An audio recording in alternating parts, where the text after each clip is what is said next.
Pemirsa, judicial review terhadap pasal 222 Undang-Undang Nomor 7 Tahun 2017 tentang pemilu terkait ambang batas pencalonan presiden dan wakil presiden telah 14 kali diajukan dan 13 kali ditolak oleh Mahkamah Konstitusi atau MK. Dalam beberapa kali putusannya, MK menegaskan pengaturan mengenai ambang batas pencalonan presiden adalah kebijakan bentuk undang-undang yang pengaturannya diserahkan kepada pembentuk undang-undang atau open legal policy.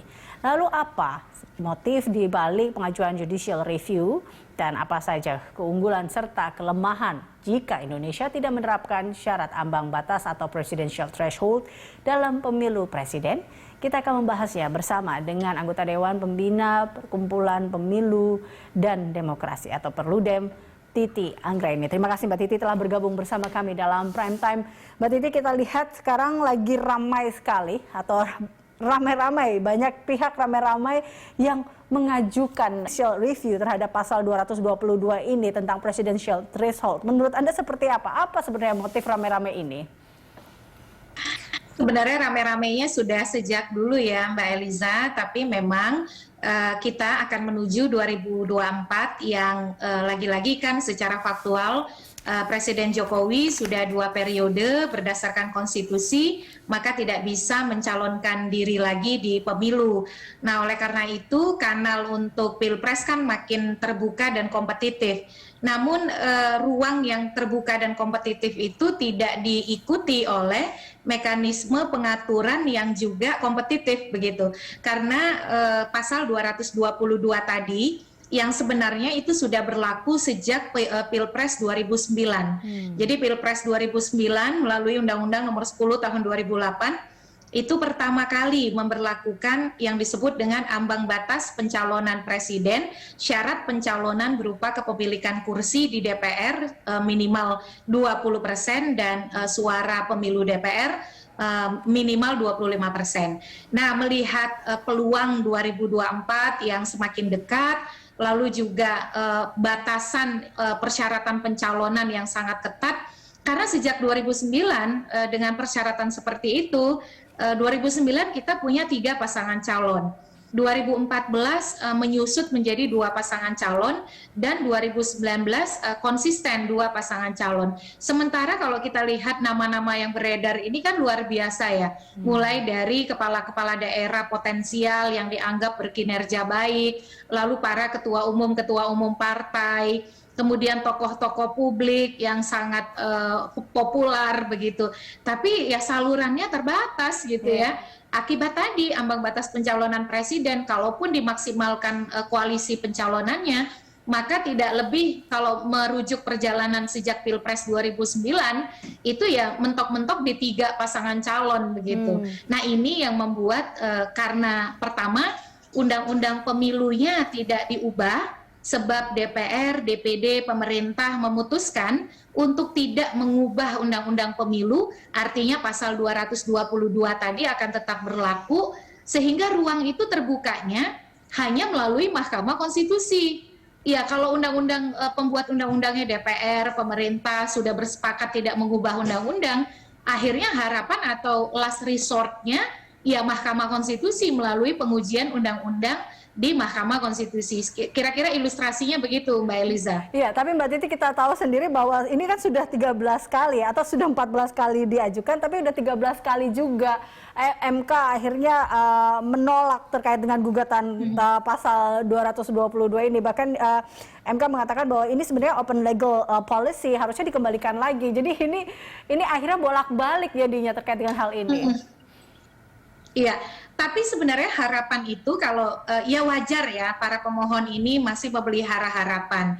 Yang pertama, kalau sekedar mengandalkan pembuat undang-undang berarti kan seolah-olah berdiam diri begitu ya. Nah, sementara kalau pergi ke Mahkamah Konstitusi ya ruang itu masih terbuka. Tetapi perdebatannya nih soal hasilnya nih. Saya sendiri 2 kali ke Mahkamah Konstitusi menguji pasal itu, 222 itu. Dua-duanya sukses, saya suka bilang sukses Mbak Eliza, tapi sukses ditolak begitu ya oleh Mahkamah Konstitusi. Nah, bagaimana dengan yang permohonan sekarang? Nah, nampaknya para pemohon itu belajar dari beberapa putusan MK terdahulu, di mana di beberapa permohonan Mahkamah Konstitusi itu mengubah pendirian hukumnya. Misal saja di permohonan yang kami ajukan di Perludem soal pencalonan mantan terpidana di pilkada. Jadi mahkamah itu soal pencalonan mantan terpidana di pilkada berubah pendiriannya itu sampai 4 kali. Dari mulai membolehkan dengan jeda 5 tahun, lalu kemudian mengubah dengan tanpa jeda, lalu sekarang dengan permohonan kami yang terakhir, permohonan nomor 56 2019, kembali dengan ada jeda. Itu yang pertama. Lalu soal misalnya pemilu serentak yang tadinya hanya satu model 5 kotak, sekarang dengan putusan 55 2019 yang juga Perludem ajukan, itu mahkamah menawarkan 6 model keserentakan pemilu. Jadi bukan sesuatu yang tidak mungkin Mahkamah Konstitusi itu mengubah pendirian hukumnya terhadap sebuah pengujian undang-undang. Hanya saja memang tantangan terbesarnya pertama, para pemohon harus betul-betul membangun dalil dan argumentasi hukum yang betul-betul baru dengan landasan konstitusi yang sangat kuat begitu ya.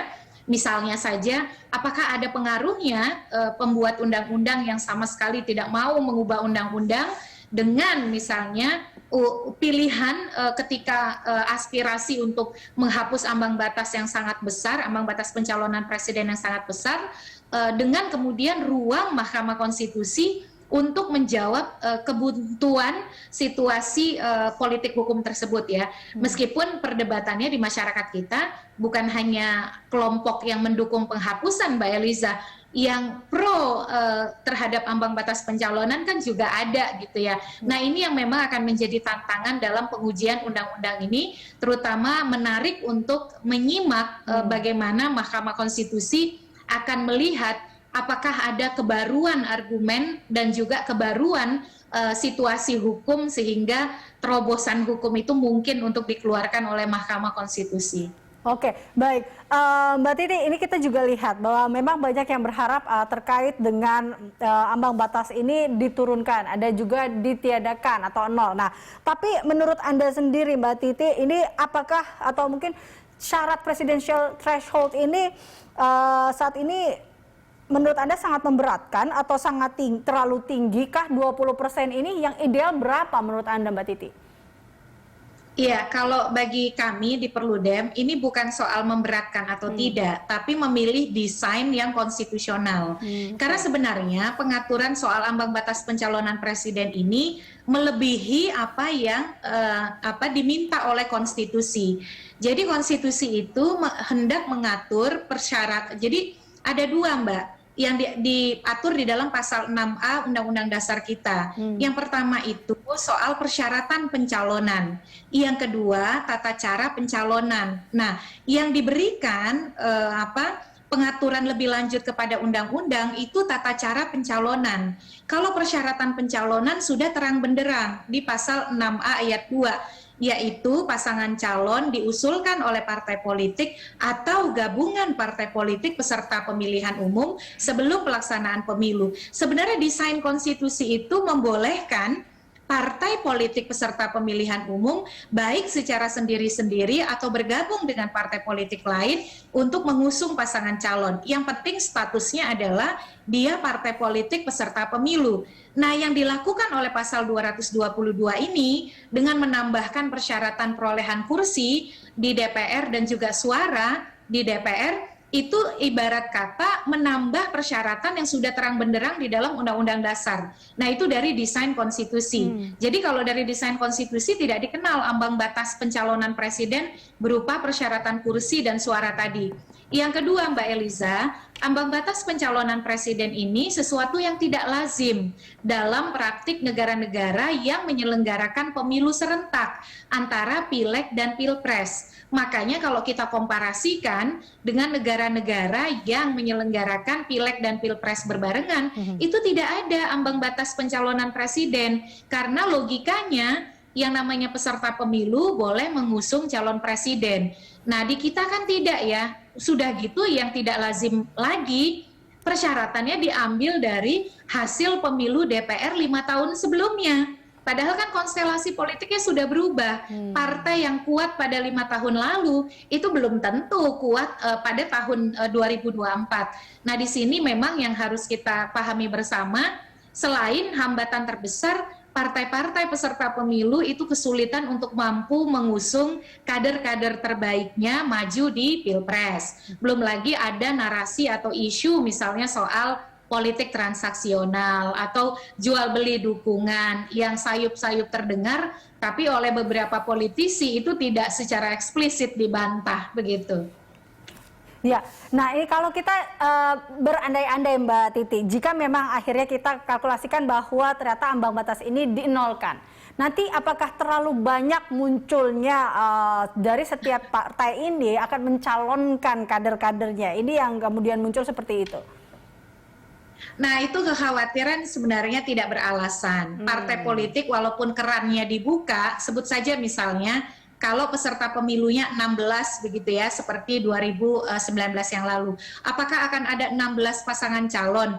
Nah, kalau kita belajar dari pengalaman sejarah kita, 2004 nih Mbak Eliza, 2004 itu ada ambang batas pencalonan presiden, besarannya 3% kursi DPR atau 5% suara pemilu DPR. Kan rendah sekali ya. Waktu itu ada 24 partai politik peserta pemilu. Nah, dari 24 parpol itu yang memenuhi syarat kursi 3%, melampaui syarat kursi 3%, itu ada 7 partai politik. Dan sisanya kalau dia bergabung juga bisa memenuhi persyaratan perolehan kursi atau suara tadi. Tapi di 2004 dengan 24 partai politik peserta pemilu, ternyata yang mencalonkan di pemilu presiden itu hanya 5 pasangan calon. Bahkan Partai Golkar yang dapat kursi lebih dari 20% di DPR pada waktu itu juga membangun koalisi dengan partai-partai lain, tidak maju sendirian begitu. Jadi logika hitung-hitungan potensi atau peluang kemenangan itu juga dipertimbangkan oleh partai. Misalnya partai, kalau amatan kami, itu akan mengukur kalau kadernya cocoknya jadi wakil presiden, dia akan tidak memaksakan untuk mengusung calon presiden sendiri. Kalau kemudian dia tidak punya kader potensial yang sangat kuat, dia akan memperhitungkan lebih baik berkoalisi untuk potensi mendapatkan jatah kabinet dibandingkan misalnya maju sendiri tapi peluang keterpilihan itu rendah. Jadi itu kekhawatiran yang tidak perlu terlalu dipikirkan karena faktanya partai politik kita akan berpikir secara objektif soal hitung-hitungan untuk ruginya mengusung calon sendiri atau bergabung dengan pasangan calon lain. Itu ibaratnya ketakutan yang berlebihan yang akhirnya malah tidak beralasan seperti itu ya Mbak Titi ya. Tapi kalau kita lihat juga Mbak Titi, ini apa sih yang memang membuat akhirnya bisa dibilang ketakutan terkait dengan ambang batas ini, atau apa yang membuat ambang batas ini atau ketakutan beberapa partai politik bila ambang batas ini ditiadakan? Ya, kalau kita lihat konfigurasinya kan agak unik ya. Undang-undang pemilunya tidak direvisi, tapi suara-suara partai untuk meminta revisi itu juga cukup kuat. Khususnya misalnya dari partai-partai menengah kecil begitu ya, atau kecil menengah. Yang menginginkan itu kan adalah partai yang punya posisi tawar relatif kuat atau partai-partai besar. Sebut saja misalnya PDIP yang menganggap bahwa itu adalah pilihan politik hukum yang sudah tepat. Nah, ini memang berkaitan soal akses pada pencalonan. Kalau yang punya posisi tawar akses pencalonan kuat, itu relatif nyaman dengan ambang batas pencalonan presiden ini. Tapi kalau yang posisinya menengah, itu tawarannya misalnya ambang batas pencalonan presidennya 10% saja. Dia lebih menghendaki diturunkan begitu ya, sehingga ruang akses dia pada pencalonan menjadi lebih terbuka gitu. Walaupun dianggap tidak terlalu mengobral tanda kutip terhadap partai-partai peserta pemilu lain.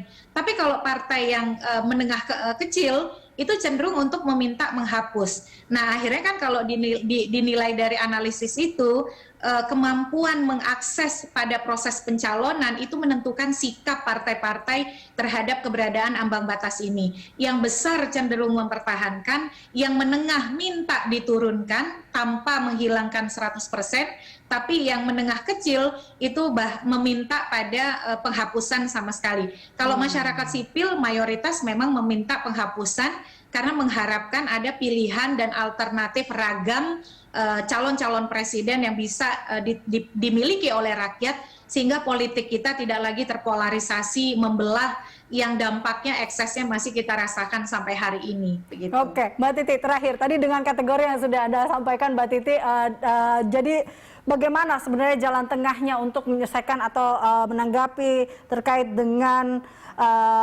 presidential threshold ini? Iya, memang pilihannya kalau saya melihat Mahkamah Konstitusi kok ya agak sukar ya bergeser dari pandangan hukum dia sebelumnya, walaupun ada praktik-praktik terdahulu yang memungkinkan perubahan pendapat di Mahkamah Konstitusi. Disinilah sebenarnya peran Presiden Jokowi menjadi sangat strategis, karena keputusan untuk tidak mengubah undang-undang itu kan tidak akan terjadi kalau pemerintah, dalam hal ini Presiden, tidak menghendaki. Jadi posisi tawar Presiden, apalagi ini sudah 2 periode, untuk meninggalkan legacy atau warisan demokrasi yang kuat, itu menjadi tantangan yang sebenarnya dijawab dengan progresif oleh Presiden Jokowi.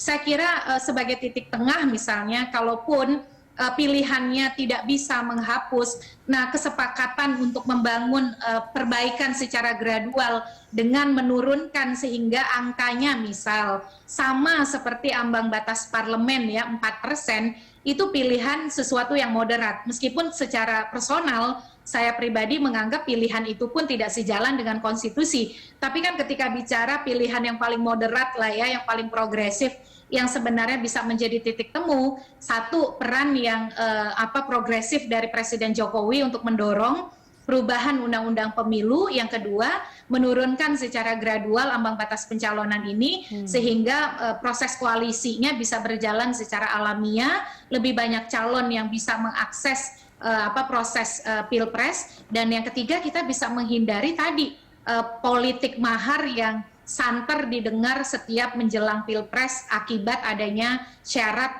kepemilikan kursi dan suara sebagai mekanisme untuk mengusung calon presiden dan wakil presiden. Baik, Mbak Titi, terima kasih sudah telah bergabung bersama kami dalam Prime Time, dan pemirsa, demikian dialog kami bersama dengan anggota Dewan Pembina Perkumpulan Pemilu dan Demokrasi atau Perludem, Titi Anggraini.